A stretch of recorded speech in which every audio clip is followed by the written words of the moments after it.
बिस्मिल्लाहिर्रहमानिर्रहीम नहमदुहु व नसल्ली अला रसूलिल करीम अम्मा बाद फ़ाऊज़ु बिल्लाहि मिनश शैतानिर रजीम बिस्मिल्लाहिर्रहमानिर्रहीम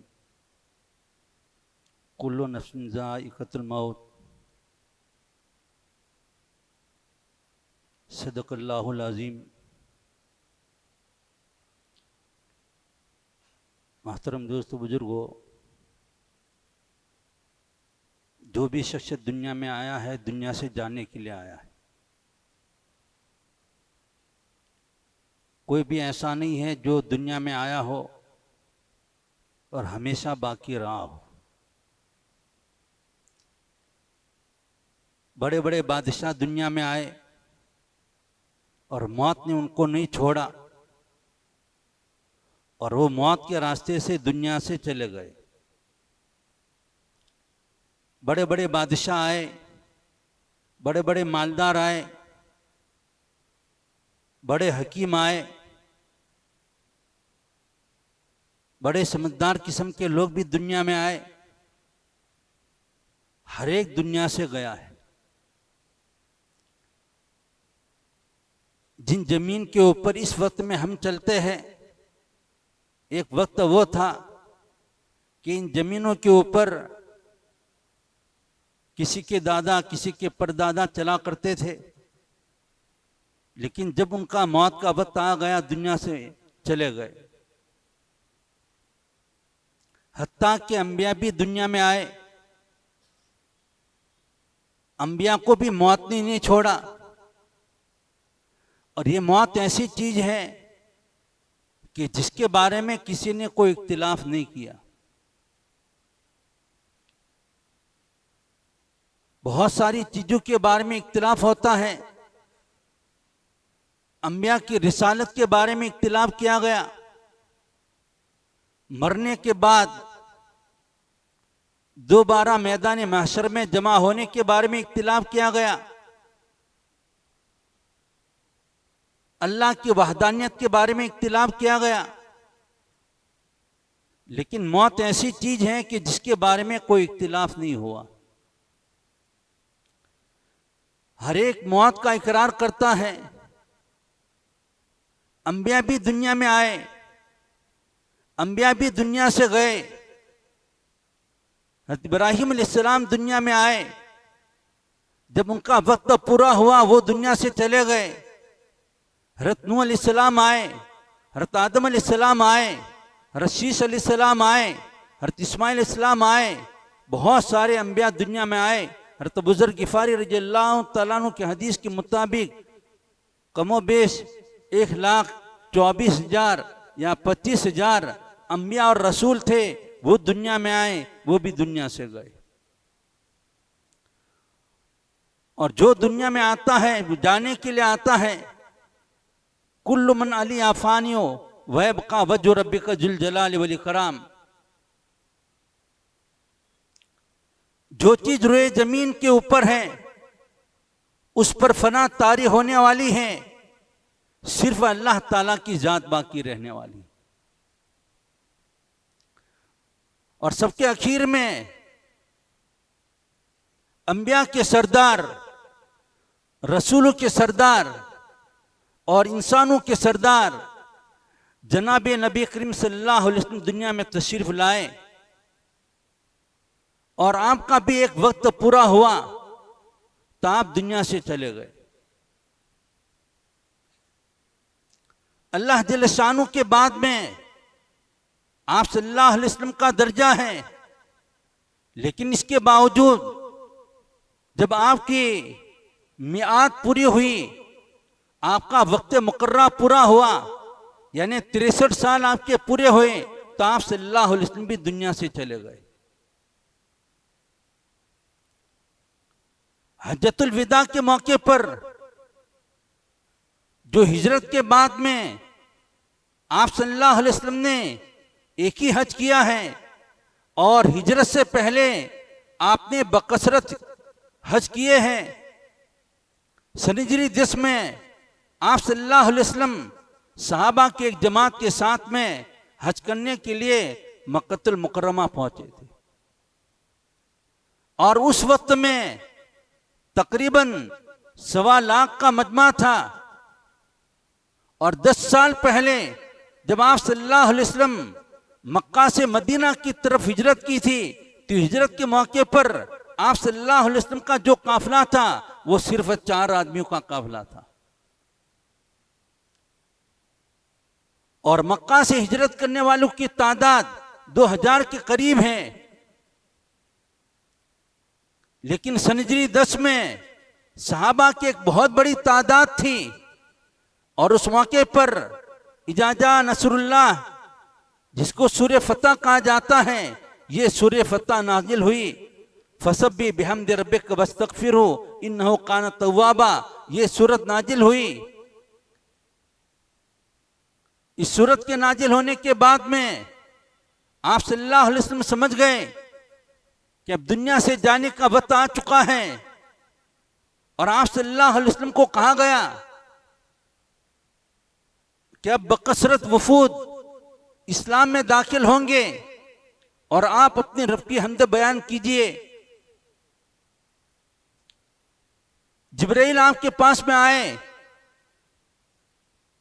आप सल्लल्लाहु अलैहि वसल्लम ने इरशाद फरमाया कि जिब्राइल, इस सूरत के अंदर मेरी मौत की खबर दी गई है।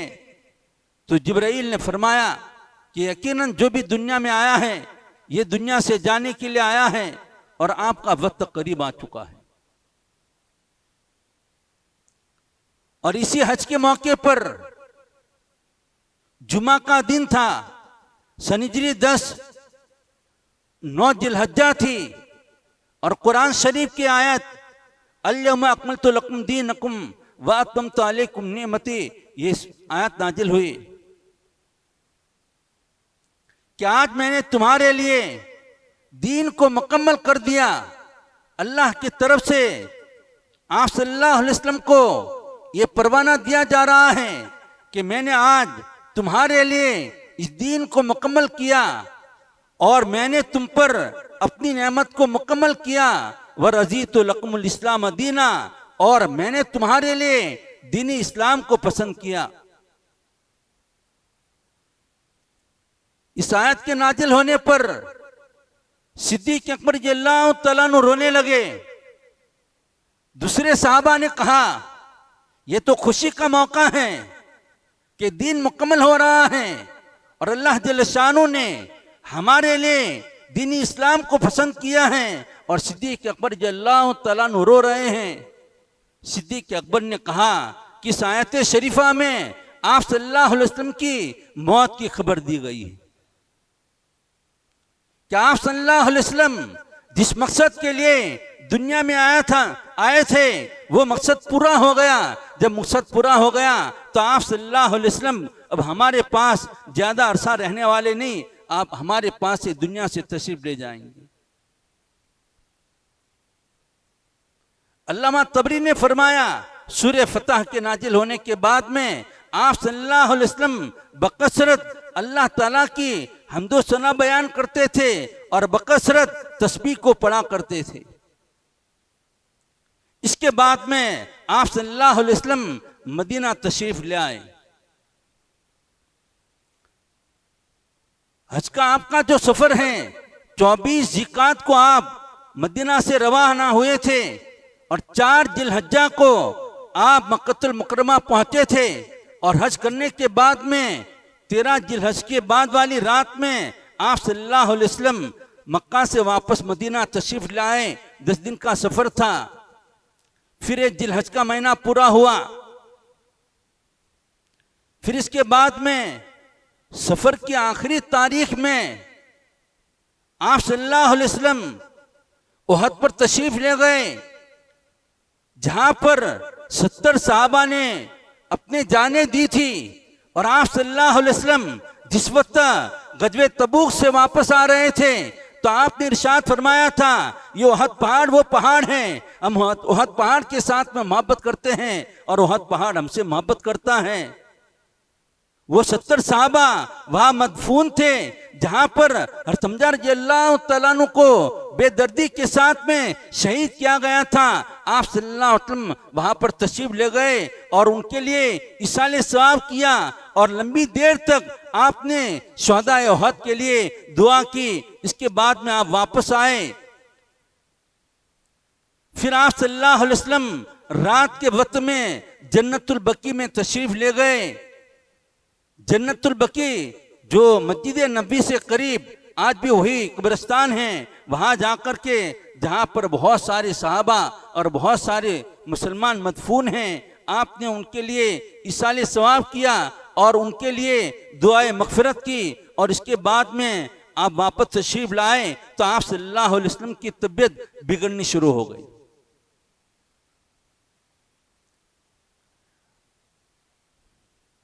अब जब आप वापस आए तो ये बुध का दिन था।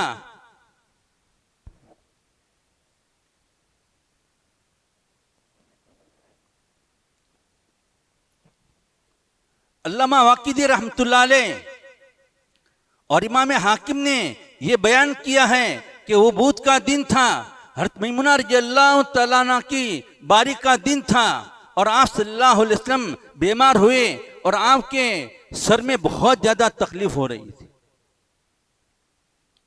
और फिर आपके ऊपर बहुत ही शिद्दत के साथ में बुखार का असर हुआ।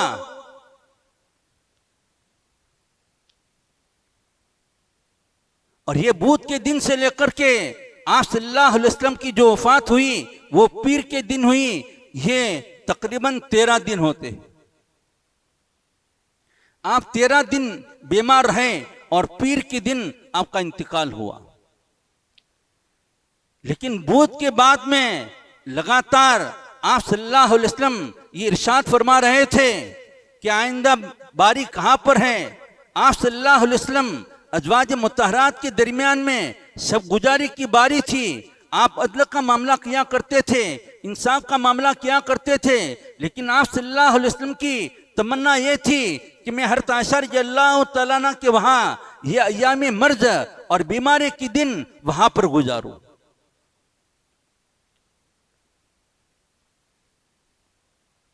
चुनांचे पीर का दिन आया तो अजवाज मुतहरात ने आप सल्लल्लाहु अलैहि वसल्लम को कहा, या अल्लाह के रसूल सल्लल्लाहु अलैहि वसल्लम आप बीमारी के अय्याम हज़रत आयशा रज़ियल्लाहु तआला अन्हा के वहां गुजारें और पीर के दिन हज़रत आयशा रज़ियल्लाहु तआला अन्हा की बारी थी। अब इसके बाद में दूसरे पीर तक 1 हफ्ते तक हज़रत आयशा रज़ियल्लाहु तआला अन्हा के मकान के अंदर ठहरे रहे।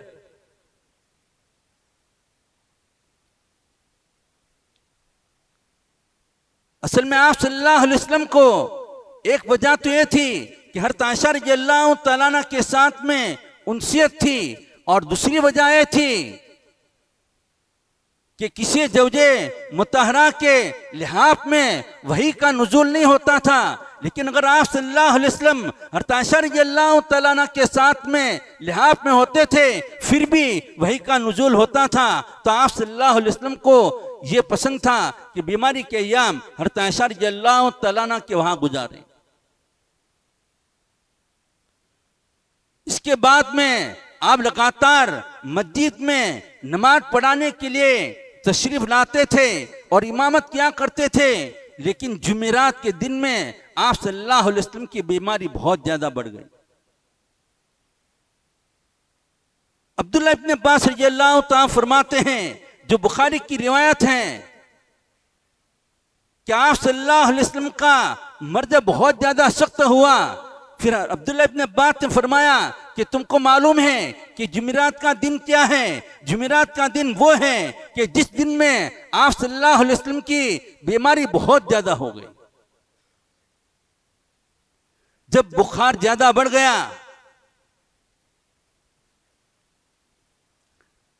तो आप सल्लल्लाहु अलैहि वसल्लम ने अजवाज मुतहरात को कहा कि 7 कुओं का पानी लाया जावे और पानी भरने के बाद में उसका मुंह बंद न किया गया हो, ऐसे पानी के जरिए से मुझे नहलाया जावे। चुनांचे 7 कुओं का पानी लाया गया। हज़रत हफ्सा रज़ियल्लाहु तआला अन्हा का एक बड़ा बर्तन था, टब था, उसमें आप सल्लल्लाहु अलैहि वसल्लम को बिठाया गया और अजवाज मुतहरात ने आप सल्लल्लाहु अलैहि वसल्लम को गुस्ल दिया, क्योंकि आप सल्लल्लाहु अलैहि वसल्लम में कमजोरी बहुत ज्यादा थी। फिर इसके बाद में आप सल्लल्लाहु अलैहि वसल्लम जोहर की नमाज पढ़ाने के लिए आए। आपकी हालत संभली तो जोहर की नमाज पढ़ाने के लिए आए। जोहर के बाद में आपने एक खुतबा दिया और खुतबे में आपने इरशाद फरमाया कि मस्जिद नबवी के सहन की तरफ जिन हजरात के कमरों के दरवाजे खुले रहते हैं उन तमाम का दरवाजा बंद कर दिया जावे और वो दरवाजे दूसरी तरफ जो रास्ता है उस तरफ बाकी रखा जावे, लेकिन सिर्फ सिद्दीक अकबर रज़ियल्लाहु तआला अन्हु का दरवाजा मस्जिद के सहन की तरफ खुला रहे। ये इशारा था इस बात की तरफ कि आप सल्लल्लाहु अलैहि वसल्लम के बाद में खलीफा सिद्दीक अकबर रज़ियल्लाहु तआला बनेंगे। और आपने इरशाद फरमाया कि अंसार के साथ में हमदर्दी का मामला करना, इस तरीके पर आपने मुख्तलिफ बातें बयान की और फिर कमरे में तशरीफ लाए और कमरे में आने के बाद में आपने इरशाद फरमाया ईतूनी अक्तुब लकुम, कि मेरे पास में एक कागज लाओ ताकि मैं तुम्हारे लिए लिखूं। तो उस मौके पर हज़रत उमर रज़ियल्लाहु तआला अन्हु ने फरमाया कि आप सल्लल्लाहु अलैहि वसल्लम पर बीमारी बहुत ज्यादा है, आपको तकलीफ ज्यादा है। हस्बुना किताबुल्लाह, हमारे लिए कुरान काफी है। मुहद्दिसीन ने लिखा है कि आप सल्लल्लाहु अलैहि वसल्लम यह आजमाना चाहते थे कि उम्मत मोहम्मदिया को कुरान के ऊपर एतमाद है कि नहीं, लेकिन जब हज़रत उमर रज़ियल्लाहु तआला अन्हु ने फरमाया कि हमारे लिए किताबुल्लाह काफी है,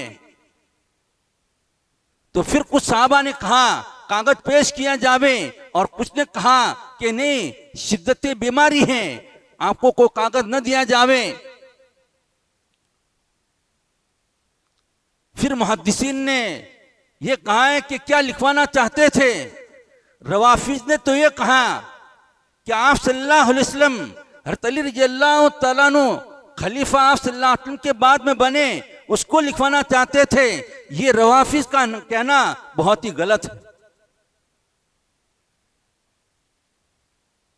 और उसकी दलील ये है कि पीर के दिन में फजर की नमाज पढ़ने के बाद में हज़रत अली रज़ियल्लाहु तआला अन्हु जिस वक्त में आप सल्लल्लाहु अलैहि वसल्लम का इंतकाल हुआ, इंतकाल होने से पहले वो आप सल्लल्लाहु अलैहि वसल्लम के पास में तशरीफ ले गए और बाहर आए। बाहर आने के बाद में सहाबा ने कहा या अली, आप सल्लल्लाहु अलैहि वसल्लम की हालत कैसी है। तो हज़रत अली रज़ियल्लाहु तआला अन्हु ने फरमाया कि आप सल्लल्लाहु अलैहि वसल्लम अल्हम्दुलिल्लाह बखैर हैं। तो उस मौके पर बुखारी की रिवायत है कि हज़रत अब्बास रज़ियल्लाहु तआला अन्हु ने फरमाया कि अली इन्नी ला आरिफु वजूह बनी अब्दुल मुत्तलिब, कि मैं अब्दुल मुत्तलिब के औलादों के चेहरों को जानता हूँ कि उनके मौत के वक्त में जैसी शक्ल होती है और जैसा चेहरा होता है, ये आप सल्लल्लाहु अलैहि वसल्लम का चेहरा मालूम हो रहा है। लिहाजा मुझे मालूम होता है कि आप सल्लल्लाहु अलैहि वसल्लम हमारे दरमियान में ज्यादा ठहरने वाले नहीं। लिहाजा अली, हज़रत अली का हाथ पकड़ा और कहा कि अली चलो हम आप सल्लल्लाहु अलैहि वसल्लम के पास में जावे। और जाने के बाद में खिलाफत के मसले के सिलसिले में आपके सामने बात रखे तो हज़रत अली ने इनकार कर दिया और कहा कि अगर हमने आप सल्लल्लाहु अलैहि वसल्लम से खिलाफत के सिलसिले में पूछा, अगर आप सल्लल्लाहु अलैहि वसल्लम ने हमारे बारे में इनकार कर दिया तो बाद में चल करके हमें कोई खलीफा नहीं बनाए।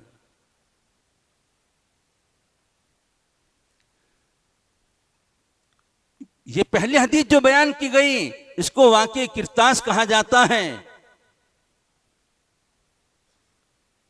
और आप सल्लल्लाहु अलैहि वसल्लम ने खुद पहले से इशारा कर दिया था कि आपके बाद में खलीफा सिद्दीक अकबर रज़ियल्लाहु तआला अन्हु बनेंगे। हज़रत आयशा रज़ियल्लाहु तआला अन्हा की हदीस है, बुखारी और मुस्लिम की हदीस है। आपने इरशाद फरमाया, या आयशा, सिद्दीक अकबर को बुलाओ, मैं उनके लिए खिलाफत को लिखूं। तो बहरहाल जुमेरात का दिन था और इसके बाद में आप सल्लल्लाहु अलैहि वसल्लम की तबीयत और बिगड़नी शुरू हुई और उस मौके पर आपने 3 वसीयतें फरमाई। एक वसीयत ये फरमाई कि मुशरिकीन को जजीरतुल अरब से निकाल दिया जावे, और दूसरी नसीहत ये फरमाई कि आने वाले वफूद के साथ में इकराम का मामला किया जावे। वह सकत अनिस सालिस, और तीसरी बात से आप सल्लल्लाहु अलैहि वसल्लम खामोश रहे। तीसरी बात कौन सी थी? इस सिलसिले में मुख्तलिफ अक़वाल में से एक कौल है कि आपने इरशाद फरमाया था कि नमाज का एहतिमाम करना। इसके बाद में आप सल्लल्लाहु अलैहि वसल्लम असर के वक्त में असर की नमाज पढ़ाने के लिए जुमेरात के दिन में मस्जिद में आए। फिर मगरिब के वक्त में भी आप आए। उम्मुल फज़ल रज़ियल्लाहु तआला अन्हा का कहना है कि आप सल्लल्लाहु अलैहि वसल्लम मगरिब की नमाज पढ़ाने के लिए आए और मगरिब की नमाज में आपने सूरह वल मुरसिलात को पढ़ा। या आप सल्लल्लाहु अलैहि वसल्लम की आखिरी नमाज थी जो आपने पढ़ाई। और इसके बाद में ईशा के वक्त में आप सल्लल्लाहु अलैहि वसल्लम की तकलीफ और ज़्यादा बढ़ गई और आप पर बेहोशी तारी हो गई। जब आपको होश आता तो आप इरशाद फरमाते, ईशा की नमाज का क्या हुआ? तो सहाबा फरमाते कि सहाबा आपका इंतजार कर रहे हैं। फिर बेहोशी तारी हुई। इस तरह 3-4 मरतबा हुआ तो आपने इरशाद फरमाया कि सिद्दीक अकबर रज़ियल्लाहु तआला अन्हु को कहो मेरी जगह पर इमामत के लिए खड़े हो जाओ। तो जुमेरात के बाद वाली ईशा की नमाज सिद्दीक अकबर रज़ियल्लाहु तआला अन्हु ने पढ़ानी शुरू की। इसके बाद में जुमा का दिन आया, इसके बाद में शनिचर का दिन आया। ये तमाम नमाजें सिद्दीक अकबर रज़ियल्लाहु तआला अन्हु पढ़ाते रहे।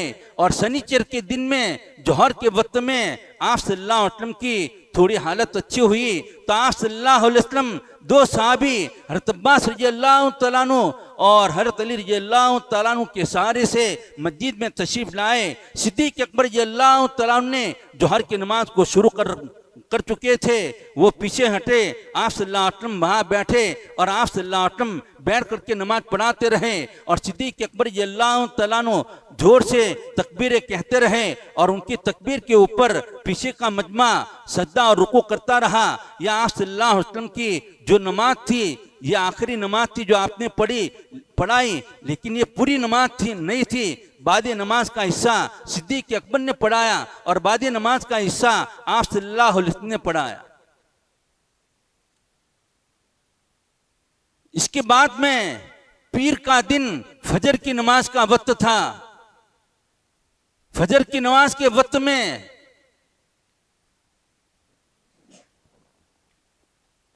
आप सल्लल्लाहु अलैहि वसल्लम की सिद्दीक अकबर रज़ियल्लाहु तआला अन्हु ने नमाज को पढ़ाना शुरू कर दिया।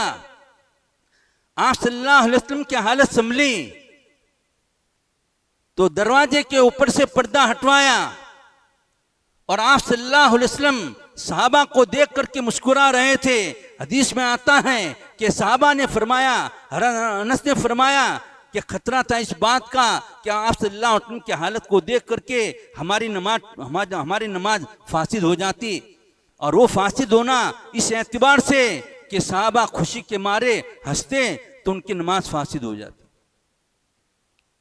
और आप सल्लल्लाहु अलैहि वसल्लम इसलिए मुस्कुराए कि आपने एक पूरी जिंदगी में एक सहाबा का एक मजमा तैयार किया था और वो सहाबा को नमाज के सफू में देख करके और उनके हौसलों को देख करके आप सल्लल्लाहु अलैहि वसल्लम मुस्कुराए कि मैं दुनिया से जा रहा हूँ और मेरी दुनिया से जाने के बाद में मेरे सहाबा मेरे काम को संभाल लेंगे और पूरी दुनिया के अंदर इस्लाम को फैलाएंगे।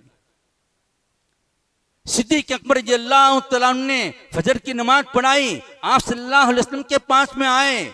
आप सल्लल्लाहु अलैहि वसल्लम की हालत अच्छी मालूम हो रही थी तो सिद्दीक अकबर रज़ियल्लाहु तआला फरमाया, ये अल्लाह के रसूल सल्लल्लाहु अलैहि वसल्लम आपकी हालत अच्छी मालूम होती है और मेरी एक बीवी हबीबा बिनते खारिजा रजी अल्लाह तआला ना ये मदीना के किनारे पर अवाली में रहा करती थी। कहा कि मैं वहां जाता हूं और जाकर के अपनी बीवी को मिल करके वापस आता हूं। सिद्दीक अकबर रजी अल्लाह तआला चले गए तो दूसरी तरफ यहाँ सल्लल्लाहु अलैहि वसल्लम की हालत खराब होनी शुरू हो गई। वक्त हो चुका है। अल्लाह ताला कहने सुनने से ज्यादा अमल